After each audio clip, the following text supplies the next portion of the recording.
Assalamualaikum warahmatullahi wabarakatuh.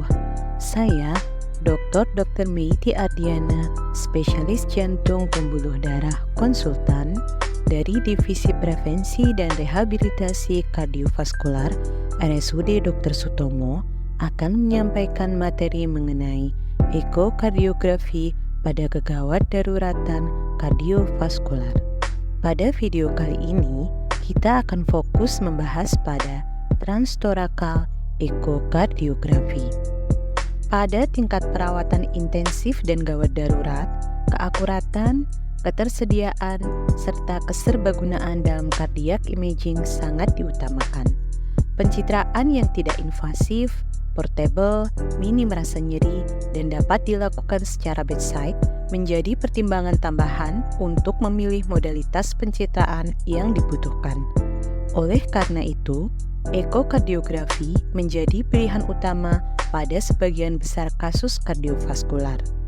Ekokardiografi dapat memberikan informasi mengenai struktural, fungsional, hemodinamik, dan status aliran darah dalam waktu yang singkat, sehingga ketersediaan alat ini sangat penting dalam unit perawatan jantung.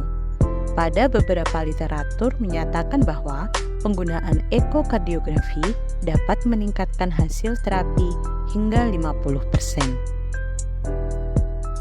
Pada gambar ini dapat kita lihat beberapa kasus yang banyak didapatkan pada kondisi kegawat daruratan jantung seperti cardiac arrest, sesak nafas, nyeri dada, trauma pada kardiak, sinkop yang disertai palpitasi, serta kegawat daruratan jantung yang lainnya. Seperti pada cardiac arrest, gambaran yang akan kita dapatkan pada transtorakal ekokardiografi adalah LV size and function, RV size and function, aorta proximal, serta perikardium.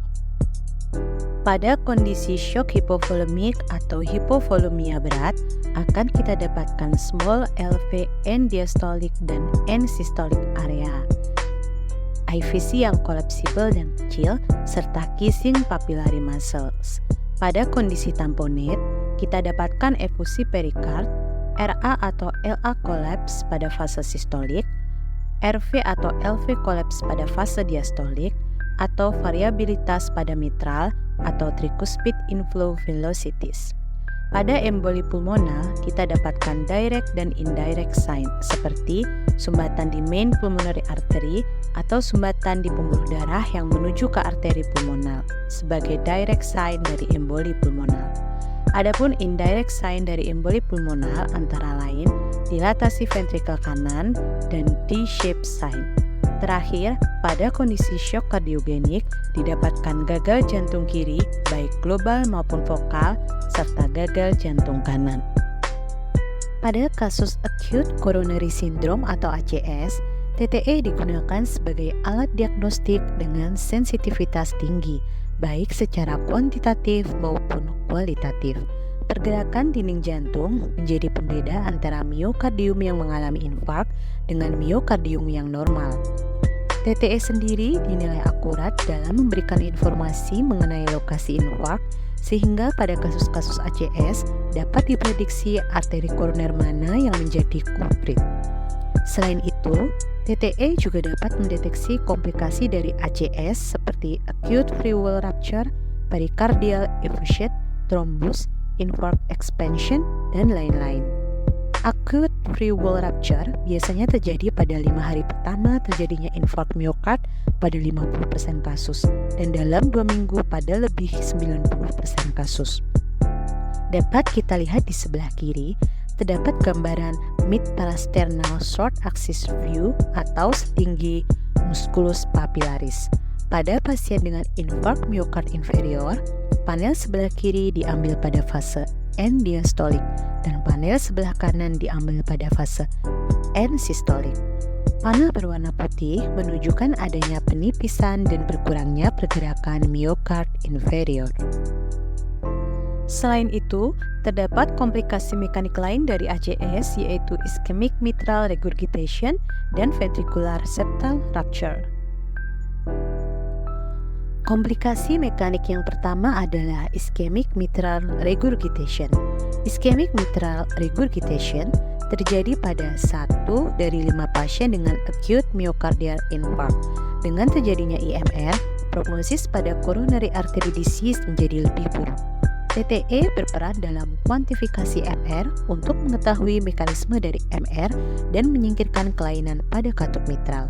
Bentuk regurgitan pada IMR tidak melingkar seperti pada primary mitral regurgitation, melainkan memanjang di sepanjang garis koaptasi mitral atau disebut dengan elliptical shape.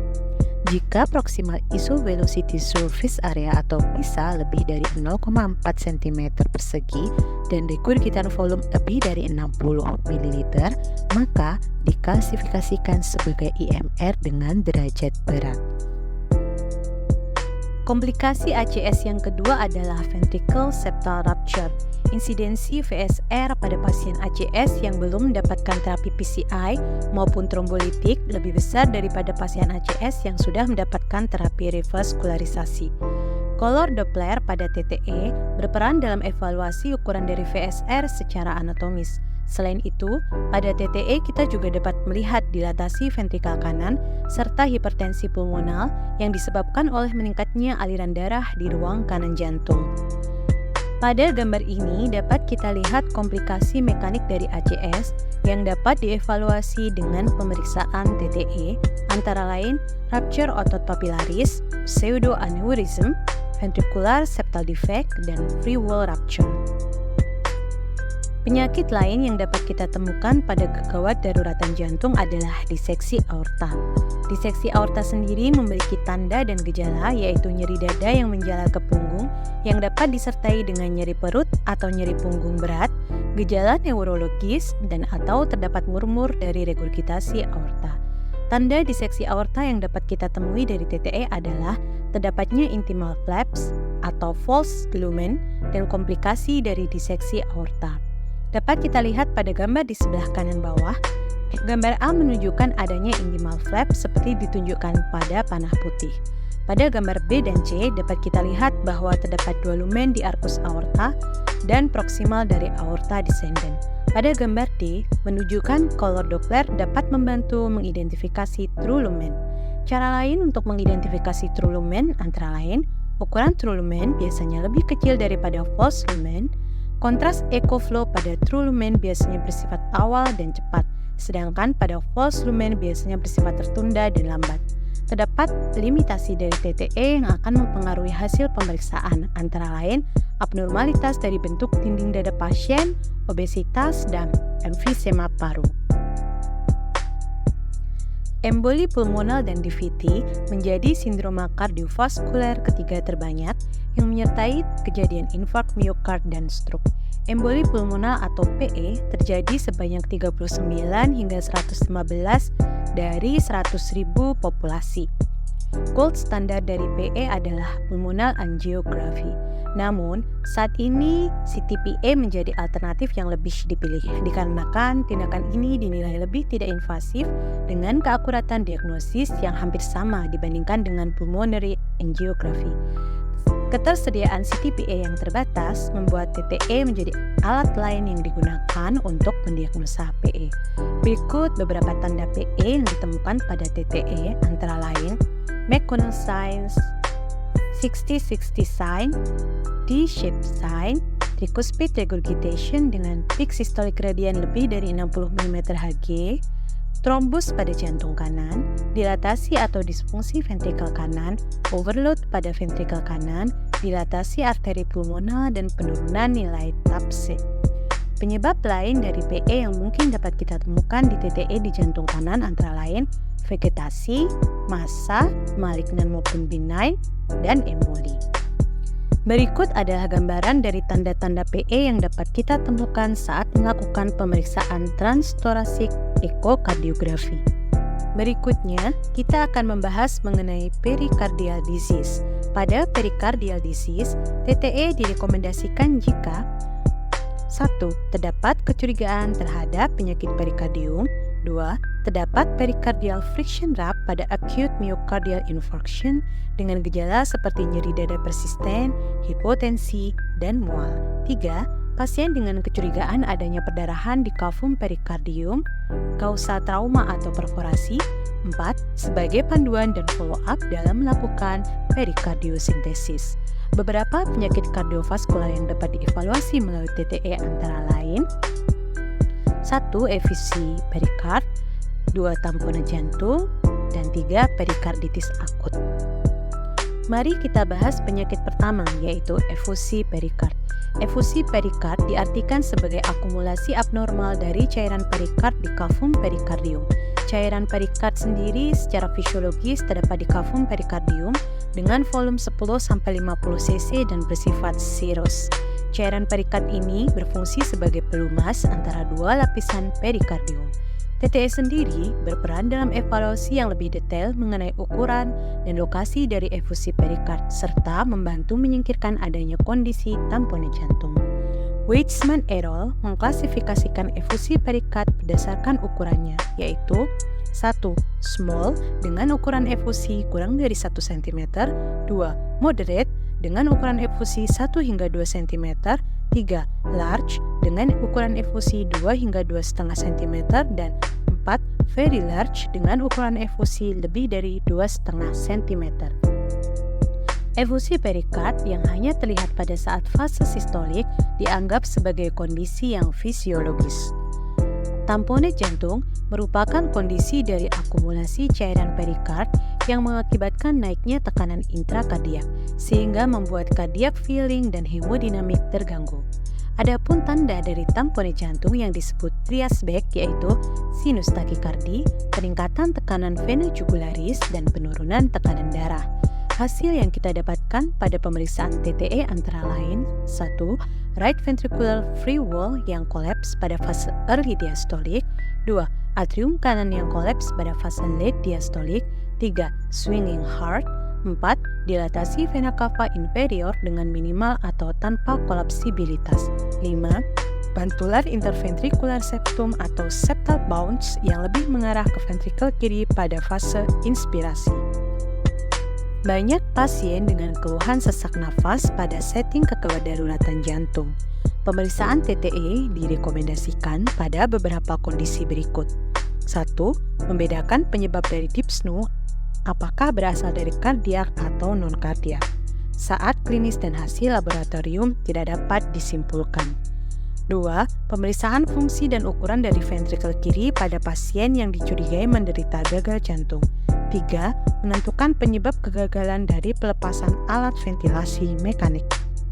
Beberapa penyebab gagal jantung yang dapat dilihat dari TTE antara lain 1.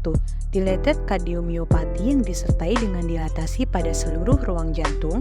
2. Hypertrophic cardiomyopathy. 3. Valvular heart disease seperti mitral stenosis atau mitral regurgitasi. 4. Coronary artery disease. 5. Cardiac tumor atau myxoma. Kondisi lain yang dapat kita temukan dari TTE antara lain disfungsi sistolik ventrikel kiri, disfungsi diastolik ventrikel kiri, dan edema paru. TTE juga berperan penting dalam mengetahui penyebab struktural dari aritmia seperti atrial fibrilasi. Penyakit jantung struktural yang dapat ditemukan pada pemeriksaan TTE yang dapat menyebabkan ventricular tachycardia dan pingsan berulang antara lain ischemic heart disease, dilated cardiomyopathy, hypertrophic cardiomyopathy, arrhythmogenic right ventricular dysplasia. Kondisi shock kardiogenik banyak ditemui pada setting kegawat daruratan kardiovaskular. Pada kondisi shock kardiogenik, dapat kita jumpai temuan berupa disfungsi sistolik atau penurunan fraksi ejeksi ventrikel kiri, kelainan mekanik seperti mitral regurgitation, ventricle septal rupture, ruptur musculus papillaris yang dapat disebabkan karena kondisi infark miokard. Selain itu, dapat kita temukan tamponan jantung, dilatasi ventrikel kiri, infark miokard ventrikel kanan, dan kardiomiopati. Status hemodinamik pada pasien shock dapat dievaluasi menggunakan TTE. Pada algoritma di sebelah kanan, dapat kita lihat pembagian disfungsi diastolik menjadi 3, yaitu derajat 1 dengan tekanan atrium kiri normal, serta derajat 2 dan 3 dengan peningkatan tekanan atrium kiri. Selanjutnya, mari kita bahas mengenai lung ultrasound atau yang biasa disebut dengan LUS. Pada gambaran ini, kita dapatkan 3 gambaran yang akan kita dapatkan melalui pemeriksaan LUS. Yang pertama adalah A-lines, yang merupakan gambaran garis horizontal yang timbul dari pleura line dan udara subpleura yang menghalangi gelombang ultrasound. A-lines didapatkan pada kasus-kasus seperti COPD, emboli, atau pneumonia. Kedua adalah B-lines dengan gambaran yang disebut sebagai comet tail, hyperechoic, bergerak sesuai dengan lung sliding, menyebar dan menutup A-lines. B-lines didapatkan pada kasus-kasus edem pulmonal. Ketiga adalah AB lines yang juga didapatkan pada kasus pneumonia. TTE juga berperan sebagai alat bantu dalam proses terapeutik pasien, seperti TTE membantu dalam membantu tindakan perikardiosintesis. TTE merupakan prosedur yang cepat dan tidak invasif untuk melihat central venous pressure. TTE dapat menjadi alat bantu dalam peletakan transvenous pacemaker lead di apex ventricle kanan. Dapat disimpulkan bahwa ekokardiografi, terutama transtorakal ekokardiografi atau TTE, merupakan alat diagnostik yang sangat penting pada kondisi kegawat daruratan jantung. Fakta bahwa TTE merupakan teknologi yang tidak invasif, portable, dan cepat membuatnya sangat berguna di unit gawat darurat. TTE juga menyediakan informasi penting mengenai diagnosis dan sudah terbukti sangat berguna dalam membantu menentukan prosedur terapi pada penyakit kardiovaskular. Demikian materi yang dapat saya sampaikan. Semoga materi ini dapat bermanfaat bagi kita semua. Sampai jumpa pada video pembahasan selanjutnya. Wassalamualaikum warahmatullahi wabarakatuh.